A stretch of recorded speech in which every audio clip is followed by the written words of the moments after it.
Welcome to the London Outlook for Wednesday, the 6th of March 2024. Starting off with the economic calendar, we have some red folder news in the US session. However, one thing that is not ideal for me is that Fed Chair Powell is testifying or having some sort of speech in which we don't know what he'll say, and that could result in uncertain or uncharacterized movements in the market. And for that reason, I won't be trading in the New York session. Any trades taken during the London session will be kept open and managed according to this USD news release. We also have the GBP annual budget release, which again is tentative and not ideal because we don't really know what's going to be said, although these implications are likely already priced into the market, so I don't anticipate anything significant happening as a result of this release. So essentially my plan is, if I do take any London trades, those will be managed accordingly and closed by the time of um, Powell testifying. So that's pretty much my approach for the day with regards to the red folder news.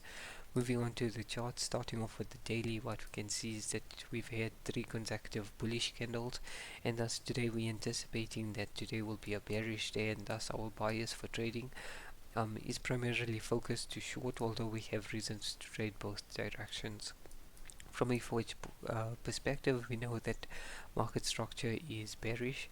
We also know that we are reacting to a deeper point within the pro-trend extreme, and thus on a 5-minute we're in the process of creating a new leg, which will subsequently result in the validation of a new 4H pro-trend primary leg.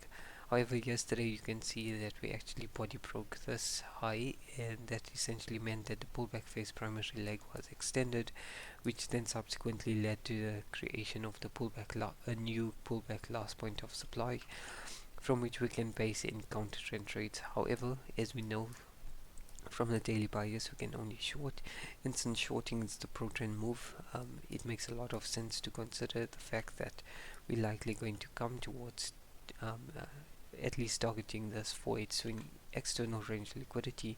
You can see we've built quite a big trend line, and that's all going to be used as fuel to push us towards this 4-8 swing low.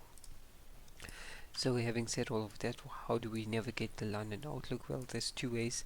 The one is the fact that we created a previous high of the day to the current extreme, and because we have a daily bias, we can anchor our fib to the current day extreme in the previous high of the day, with the objective of then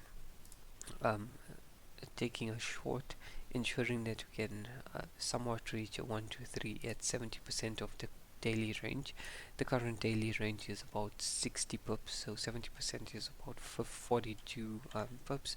So as you can see, using this fib level with a bit of added spread will ensure that we can reach that target.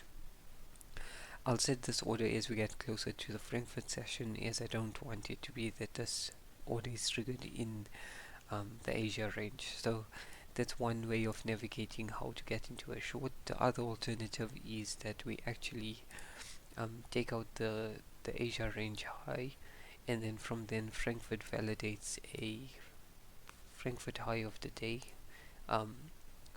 by using London, and then we get into a London short, something like this, with the objective of again targeting the swing low right there. Obviously that's quite far away, so we'll have to decide if we close enough or well enough positioned to the high of the week, which this is potentially the high of the week, so we'll have to see how that plays out.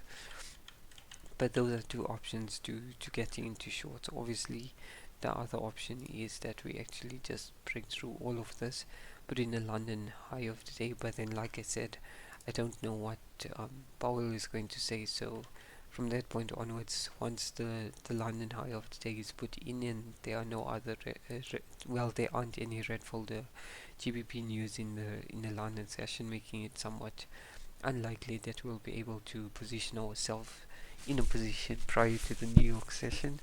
And again, I won't be trading the New York session, so if London puts in a high of the day, that would probably mean well, if London puts in a high of the day beyond the previous day high, then that would mean that I'm pretty much out of any ideas for the day, and that would be it for me.